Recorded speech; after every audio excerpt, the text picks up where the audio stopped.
Vote Congress को देंगे तो जिस तरीके से हमको पिछले चंद सालों में 50,000 मुस्लिम अक़लियत को उनकी जमीनों से, उनके घरों से निकाल दिया गया, वो वोट हेमंत बिस्व शर्मा के खाते में जाएगा। कांग्रेस को वोट देने का मतलब हेमंत बिस्व शर्मा को कामयाब करना है।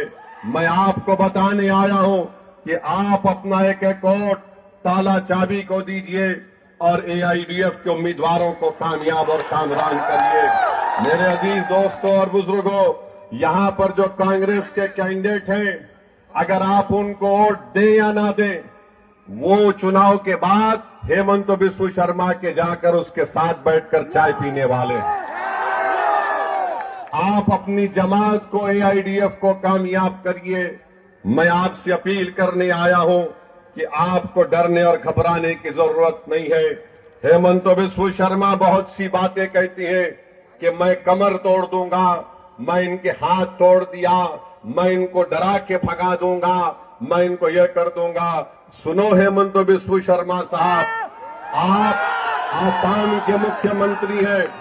आप बाबा साहिब अंबेडकर के संविधान पर आपने हल्फ लेकर आपको काम करना चाहिए, मगर आप नफरत करते हैं मुसलमानों से और आपकी नफरत आपकी कॉन्स्टिट्यूशनल ड्यूटी के बगैर है, उसका अपोजिट है। आप कुछ भी कर लो हेमंत बिस्व शर्मा साहब, आप हमारे हाथ तोड़ना चाह रहे, कहां तोड़ना चाह रहे बोलो, मैं आके अपने आप को पेश करने को तैयार हूं। तुम गरीब आसाम के मुसलमानों को गोली चलाने का वीडियो बनाते हो।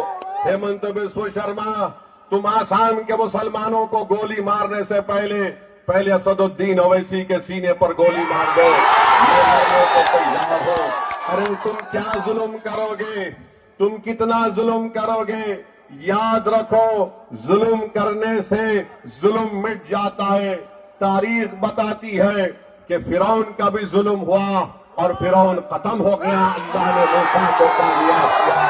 तारीख बताती है कि नमरूद ने आग लगाई, मगर उस आग में अल्लाह ने इब्राहिम को बचाया और नमरूद एक लंगड़े मच्छर से उसका खात्मा अल्लाह ने कर दिया। जुल्म करने वालों, हम जब तक जिंदा रहेंगे ला इलाहा इल्लल्लाह कहते रहेंगे, हम अपनी मस्जिदों को आबाद करके रहेंगे।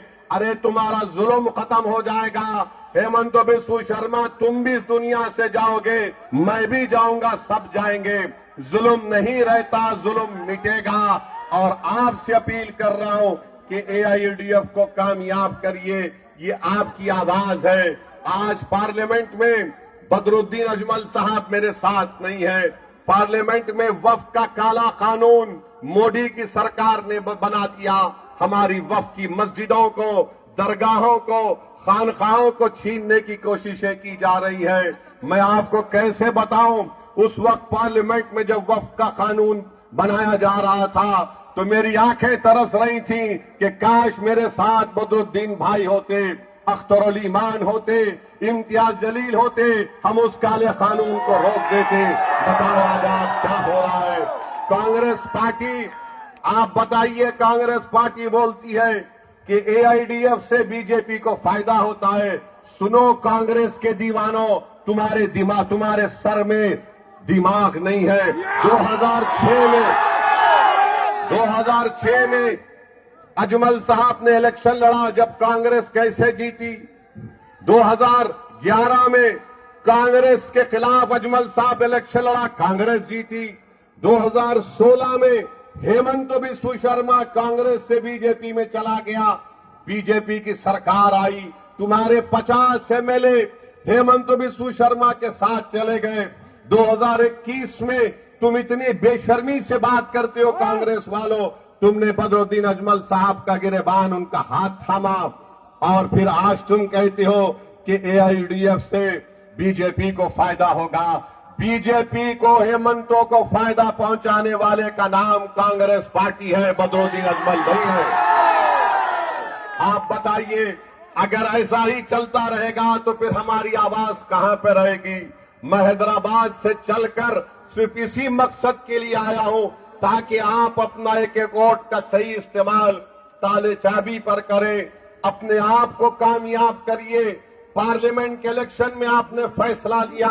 मैं आपको बताना चाह रहा हूं, मुझे माफ कर दो आप, अगर कोई मां अपने बेटे से नाराज हो जाती है तो क्या वो मां अपने बेटे को दूर कर देती है या अपने सीने से लगा लेती है?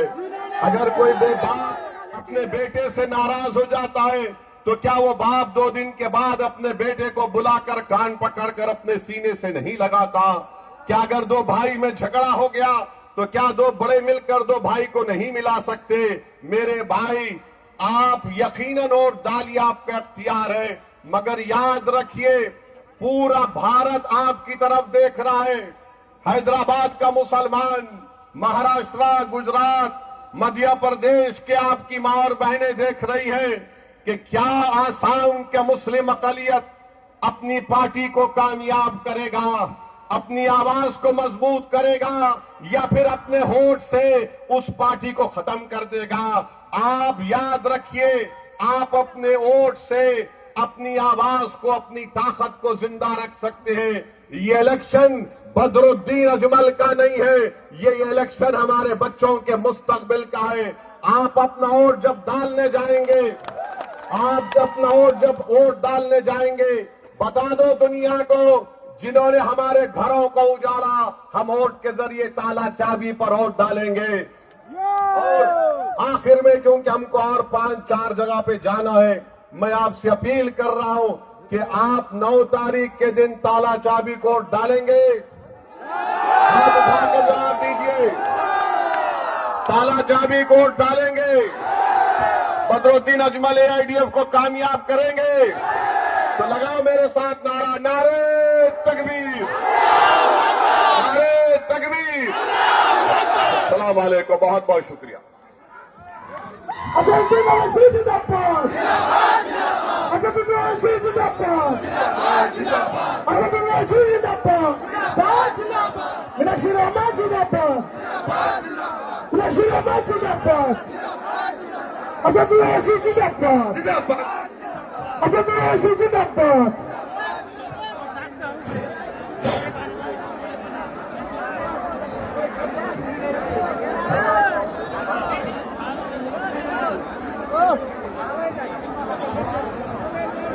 हेलो, रास्ताનું એરી દો, રાસ્તાનું એરી દો, રાસ્તાનું મોકલાવી દો, আমার হেমাত্রী সকলো રાસ્તાનું મોકલાવી દો, তাদের সুবিধা মতো তেওঁলোকে যাতায়াত কৰিব পাৰে।